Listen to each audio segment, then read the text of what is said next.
Hey everybody!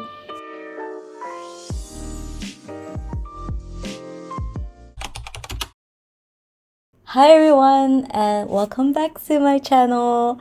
I know it's been such a long time since I've been gone. I think it's been 3 weeks and that is insane. And it's mostly because I was traveling earlier this month. I actually went to Sydney, Australia for a friend's wedding. More on that later. But I got back last Wednesday, so it's actually been more than a week since I've been back in Oxford.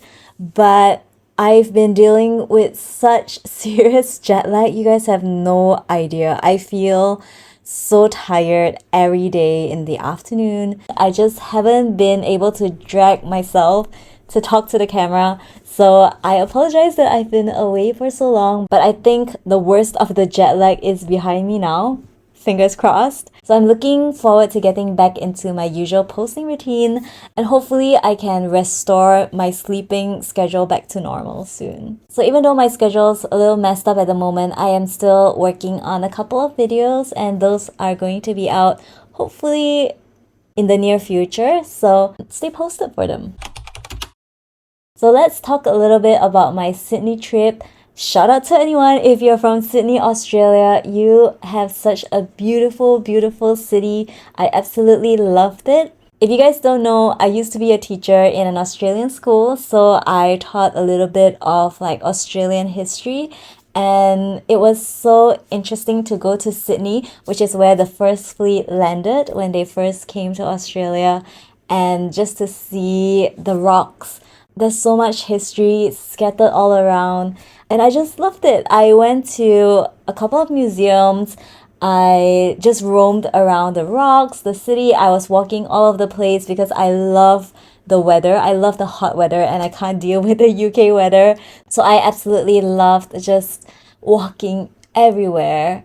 But the public transportation system's really good too. And I wanted to share this with you guys. I was just walking randomly one day. I was on a cafe hopping kind of day, but as I was walking down the street, I saw Morris and Sons. It's this yarn shop that I looked up before going to Sydney, but kind of decided that I wouldn't tempt myself. But I guess it was meant to be that I was just randomly walking and kind of saw the shop. So of course I had to go in and look at this beautiful yarn shop.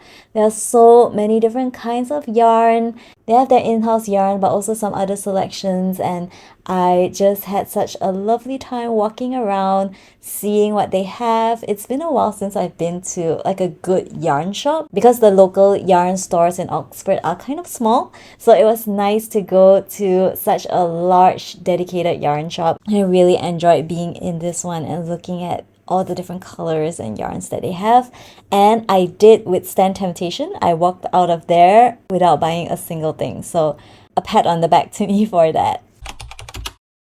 And while I was traveling, I didn't get to crochet much. I did bring a little bit of yarn and some hooks with me, and I could bring those on the plane, those metal hooks, so that's wonderful news. This is the only thing that I crocheted. It's the phone pouch, and I crocheted it because when I'm traveling, I like to have my phone handy. Not all of my garments have pockets, so I thought that this phone pouch would be a great idea for me to just be able to have my phone easily accessible, and I could just whip it out, take pictures at any time that I want, and just pop it back in rather than having to like unzip my bag and rummage through a bunch of things. I thought this would be the easiest way to have the fastest access to my phone, and it was really great. I used the phone pouch and I found it really practical, and it was just a free-handed thing. I didn't really follow any pattern. It's just lots of double crochets. I think ever since I started crocheting, it has kind of taken over my life, and I have been neglecting some of my other hobbies, and one key one is reading. I would call myself an avid reader. I love reading, or I claim to love reading. I don't do it as much as I used to, but I strive to read about 30 books a year, and I do that on my Kindle, my lovely Kindle that I've had for, I don't know, the longest time. I've only ever had 2 Kindles in my life, and this is the second one. They last such a long time. I think it's been 10 years, and I've only had 2 Kindles during that time, so they are really well worth the investment. And I love that I can bring my whole library with me. I can choose any book that I want to read on the go. And it's just been the best device that I have ever had, hands down. So since I was traveling and I didn't bring too many crochet projects with me, I had lots of time to just read on the plane, or when I was cafe hopping, I was reading a lot. I've been actually trying to read through the Booker Prize shortlist, and I've covered 3 books so far out of the 6 that were nominated for the shortlist. So 50% done. The first one that I read was This Other Eden, and I thought that it had such an interesting premise, but it didn't really develop things enough. I felt like the author could have done so much more to develop the characters, the plot, and I just felt like so much more could have been done to make the book so much better. So I didn't really enjoy that read, although it's okay. And then the second book that I read was Study for Obedience, and guys, it was so boring. I hated the writing style, and nothing happened in the book. Like nothing happened. If anyone has read that book and you feel the same as me, please let me know in the comments so that I don't feel so alone in hating the book.